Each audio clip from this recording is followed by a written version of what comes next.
आज देखंतु आपमनक पई प्रधानमंत्री आवास योजना को नहीं आउ गोटे नुआ अपडेट नहीं आछि। देखंतु आपमन समस्ते जानिथिबे जे प्रधानमंत्री आवास योजना अधीन रे बहुत सारा हिताधिकारी जहाँकि आपणकर सर्वे कर सारी।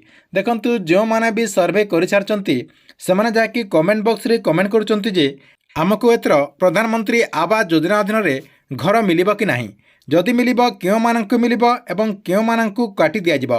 देखंतु केउ माननकु सरकार तरफरु एथर प्रधानमंत्री आवास योजना अधीन रे घर दिया जिवो एवं केउ माननकर कौन भूल थिले आदु सेमाननकु प्रधानमंत्री आवास योजना अधीन रे घर दिया जिवोनी।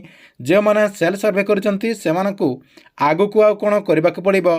ता सहित देखंतु जे माननकर पुराना घर रहिछि सेमाननकु एई योजना अधीन रे घर मिलिबो कि नाही। ता सहित देखंतु बहुत सारा जहाँकि कमेंट करुचंती जे जो माने प्रधानमंत्री आवास योजना अधीन रे आपणकर सर्वेटी को कंप्लीट कर देइचंती सेमाने अंत्योदय गृह योजना रे आवेदन करिवे कि नाही। आवेदन कले सेमानकु अंत्योदय गृह योजना रे घर मिलिबो कि प्रधानमंत्री आवास योजना अधीन रे घर मिलिबो, एटा मध्ये आपणकर प्रश्न रहिछि। ता सहित देखंतु आहुरी मध्ये प्रश्न रहिछि जे आगको आपणकर जो जांच प्रक्रिया हेबो मार्च 31 तारिख पर आपणकर सर्वेटी सरी जिवो।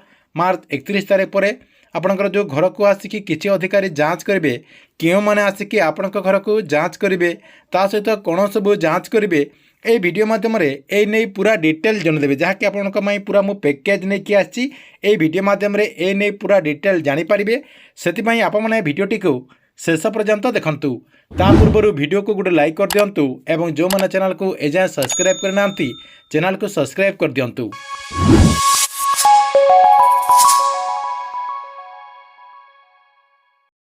प्रथम देखंतु आपमने समस्ते जानिचंती जे एबे जहाँकि प्रधानमंत्री आवास योजना अधीन रे सर्वे चली आपणकर सेल सर्वे ता सहित आपणकर एसोसिएट सर्वे अच्छी जहाँकि आपणकर जीआरएस आसिकी आपणक घर को आपणकर सर्वेटी को कंप्लीट कर दउचंती। ता सहित बहुत सारा हिताधिकारी माने जहाँकि निजे मध्य आपणकर सेल सर्वे रे प्रधानमंत्री आवास योजना अधीन रे सर्वे करचंती।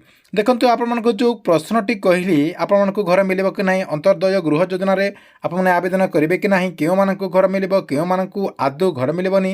देखंतु मु पूरा गोटे गोटे करी कहि दउची। प्रथम देखंतु आपमनको मु पूरा क्लियर सहित कहि दउची जे एथर जाकी प्रधानमंत्री आवास योजना अधीन रे समस्त जाकी घर पाई परिबे। काहेकि ना पूर्व सरकार जहाँकि 6 लाख घर देना जहाँकि 6 लाख घर वर्तमान सुधा भी पेंडिंग रही से 6 लाख घर देवे। ता सहित सरकार जो प्रत्येक वर्ष कि आपंकर जो 5 वर्ष भितर जो आपको जो घर दि जाऊँगी सेटा आपंकर कोटा रही सहित आपंकर 6 लाख घर वर्तमान पेंडिंग रही। से आपने अधिकांश लोक इथर जहाँकि प्रधानमंत्री आवास योजना अधीन रे घर पाइपर कहवाक गले आपंकर तो पेंडिंग रही जाइए 6 लाख घर।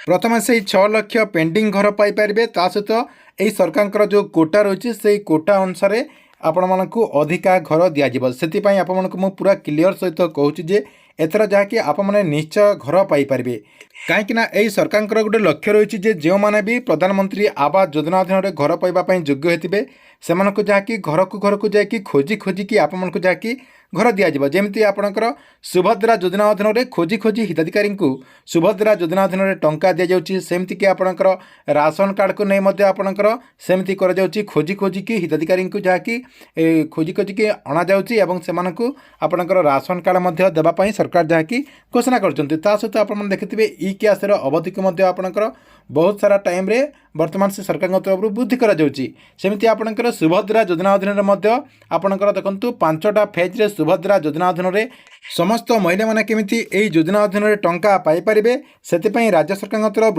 तांको घर को जाइकी खोजी खोजी आनिकी सुभद्रा योजना अधीन रे टंका मध्य दिया जाइछि। ता सहित बाकी जो माने रहि जाइछन्ति सेमानकु मध्य 1 to 1 खोजा जिवो एवं सेमानकु मध्य सुभद्रा योजना अधीन रे टंका दिया जिवो बोली सरकार तरफ निष्पत्ति निया जाइछि।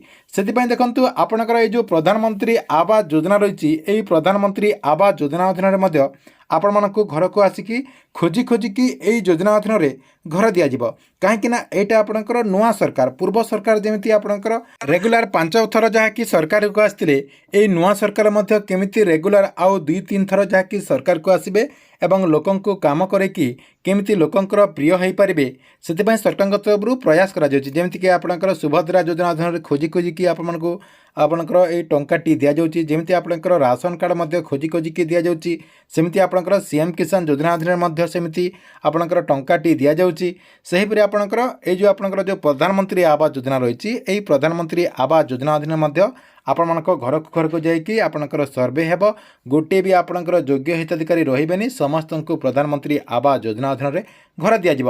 ସବୁଠାରୁ ପ୍ଲସ୍ ପଏଣ୍ଟ ରହିଛି ଯେ ଆପଣଙ୍କର ଯେଉଁ ପୂର୍ବ ସରକାର ଥିଲେ ସେ ପୂର୍ବ ସରକାର ସମାଜରେ 6 ଲକ୍ଷ ପୁରୁଣା ଘର ଯାହାକି ଆପଣଙ୍କର ପେଣ୍ଡିଂ ରହିଯାଇଛି, ସେହି 6 ଲକ୍ଷ ଘର ଯାହାକି ଲୋକଙ୍କୁ ସେମାନେ ଦେଇନାହାନ୍ତି।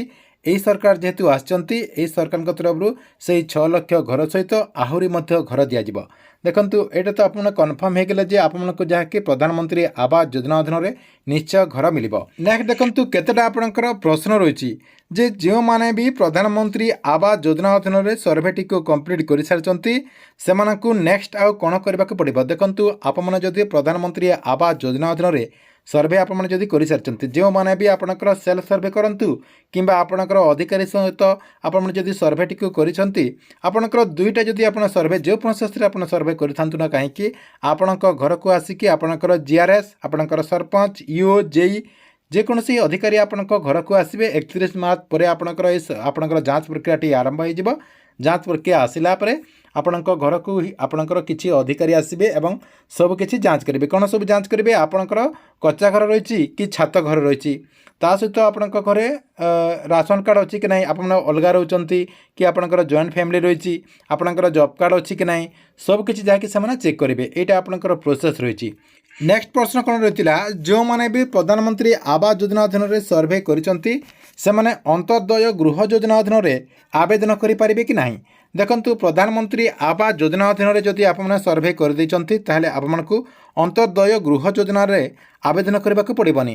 ଦେଖନ୍ତୁ ଆପଣମାନଙ୍କୁ ମୁଁ କହିଦେଉଛି ଯେ 100% ଆପଣମାନେ ଯାହାକି ପ୍ରଧାନମନ୍ତ୍ରୀ ଆବାସ ଯୋଜନା ଅଧୀନରେ ଏଥର ଯାହାକି ଘର ପାଇପାରିବେ, କିନ୍ତୁ ଆପଣମାନେ ଯୋଗ୍ୟ ହୋଇଥିବା କଥା। ଯଦି ଆପଣମାନେ ଯଦି ବିଶ୍ୱାସ କରୁନାହାନ୍ତି ତାହେଲେ ଆପଣଙ୍କର ଯେଉଁ ଅନ୍ତର୍ଦୟ ଗୃହ ଯୋଜନା ରହିଛି, ଏହି ଅନ୍ତର୍ଦୟ ଗୃହ ଯୋଜନାରେ ମଧ୍ୟ ଆପଣମାନେ ଯାହାକି ଆବେଦନ କରିପାରିବେ, ଯାହାକି ମାନ୍ୟବର ମୁଖ୍ୟମନ୍ତ୍ରୀ ମୋହନ ଚରଣ ମାଝୀ ଏହି ଅନ୍ତର୍ଦୟ ଗୃହ ଯୋଜନାକୁ ମାର୍ଚ୍ଚ 30 ତାରିଖରେ शुभारंभ करने जाऊँगी। मार्च 30 तारिख पर शुभारंभ हो गला यार जो आपंकर फर्म रही से फर्म टी को लेकिन आपण पंचायत किंबा आपणकर जो ब्लॉग रही से ब्लॉग माध्यम आवेदन करेंगे। देखो क्यों मैंने आवेदन करेंगे तो आप पूर्वर जानी जो मानकर घर कौन कारण जदि भांगी जाइथिबो किंबा आपणक घर पोड़ी जाइथिबो किंबा बात्या बन्यार जदि आपणकर घर नष्ट हो जाइथिबो किंबा आपणक घर को हाथी मारी देथिबे ताले आपण जाकि आपणकर ए जो अंतर्दय गृह योजना रही यही अंतर्दय गृह योजना अधीन में आवेदन करिकी आपण माने जाकि गोटे गोटे घर पाइपर। ता सहित आउ क्यों मैंने आवेदन करेंगे देखूँ जो मैंने भिन्नक्षम होते ता सहित जो मैंने विधवा होते जो मानकर घरे आपणकर शहीद परिवार कौन परिवार आपणकर ये योजना अधीन लाभ पाइपर। ता सहित जो मैंने पद्मश्री पुरस्कार पाई से परिवार लोक आपणकर ये योजना अधीन में लाभ पाइपर। से आपणकर जो ब्लॉग रही कि आपणकर जो पंचायत रही से जगह जाकि आवेदन करेंगे। नेक्स्ट क्वेश्चन कौन रही देखूँ जो मानकर पुराना घर रही से प्रधानमंत्री आवास योजना अधीन में घर मिलिबा कि नहीं। देखंतु आपणक घर जदि पुराना घर रही देखंतु आपण जदि आगरू प्रधानमंत्री आवास योजना अधीन में घर पाइचंती एवं आपणक घर जदि एबे ठीक ठाक रही आपणकर छात ठीक अच्छी आपणकर कांथ जदि ठीक रही ताले आपने प्रधानमंत्री आवास योजना अधीन में घर पाइपारे। आपणकर जदि कांथ फाटी जाइथिबो किंबा आपणकर छातटी भांगी जाइथिबो आपने चाल घर रोथे किंबा आपणक साइड से घरटे रही आपण अलग घर रोथे ताले आपने এই যোজনা অধীন ঘর পাইপারে। কিন্তু আপনার যে অন্তর্দয় গৃহ যোজনা রয়েছে সেই অন্তর্দয় গৃহ যোজনার কিন্তু অলগা নিয়ম রয়েছে সেইটি সিধাসলখ কুহযাচ্ছে যে যে মানকর ঘর 25 ରୁ 30 वर्ष हो जाए घर को से जाकि अंतर्दय गृह योजना अधीन घर पाइपर। ये आप जानीपारे। नेक्स्ट आपणकर क्वेश्चन रही लास्ट क्वेश्चन देखो आपको मुझे कहीदे लास्ट क्वेश्चन रही କେଉଁମାନଙ୍କୁ ଆଦୌ ଘର ମିଳିବନି। ଦେଖନ୍ତୁ ତିନିଟା କ୍ୟାଟେଗୋରୀର ଲୋକ ରହିଛନ୍ତି, ସେମାନଙ୍କୁ ଯାହାକି ପ୍ରଧାନମନ୍ତ୍ରୀ ଆବାସ ଯୋଜନା ଅଧୀନରେ ମଧ୍ୟ ଘର ମିଳିବନି, ଆପଣଙ୍କର ଅନ୍ତର୍ଦୟ ଗୃହ ଯୋଜନାରେ ମଧ୍ୟ ଘର ମିଳିବନି। ଦେଖନ୍ତୁ ଯେଉଁମାନେ ଇନକମ୍ ଟ୍ୟାକ୍ସ ଦେଉଛନ୍ତି, ଯଦି ଆପଣ ଆୟକର ଦାତା ହେଇଥିବେ ତାହେଲେ ଆପଣଙ୍କୁ ପ୍ରଧାନମନ୍ତ୍ରୀ ଆବାସ ଯୋଜନା ଅଧୀନରେ ମଧ୍ୟ ଘର ମିଳିବନି କିମ୍ବା ଆପଣଙ୍କର ଅନ୍ତର୍ଦୟ ଗୃହ ଯୋଜନା ଅଧୀନରେ ମଧ୍ୟ ଘର ମିଳିବନି। ତା ସହିତ ଆଉ କେଉଁମାନଙ୍କୁ ମିଳିବନି, ଯେଉଁମାନେ ସରକାରୀ ଚାକିରି ହେଇଥିବେ। ଆପଣମାନେ ଯଦି ସରକାରଙ୍କ ତରଫରୁ ଚାକିରି କରୁଛନ୍ତି, ସରକାରୀ ଚାକିରିଆ ହେଇଥିବେ ତାହେଲେ ଆପଣଙ୍କୁ ଘର ମିଳିବନି।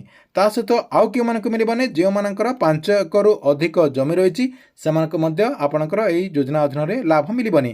ଏବଂ ଯେଉଁମାନଙ୍କର ବିଲ୍ଡିଂ ଘର ରହିଛି, ଆପଣଙ୍କର ଯଦି ବିଲ୍ଡିଂ ଘର ରହିଛି ଆପଣମାନେ ମଧ୍ୟ ଏହି ଯୋଜନା ଅଧୀନରେ ଘର ପାଇପାରିବେନି। ଏବଂ ଆପଣଙ୍କ ପାଖରେ ଯଦି 4 ଚକିଆ ଗାଡ଼ି ରହିଛି ତାହେଲେ ଆପଣମାନେ ମଧ୍ୟ ଏହି ଯୋଜନା ଅଧୀନରେ ଘର ପାଇପାରିବେନି। ଏହିସବୁ ଜିନିଷ ଥିଲେ ଆପଣମାନେ ଯାହାକି ପ୍ରଧାନମନ୍ତ୍ରୀ ଆବାସ ଯୋଜନା ଅଧୀନରେ ଘର ପାଇପାରିବେ ନାହିଁ।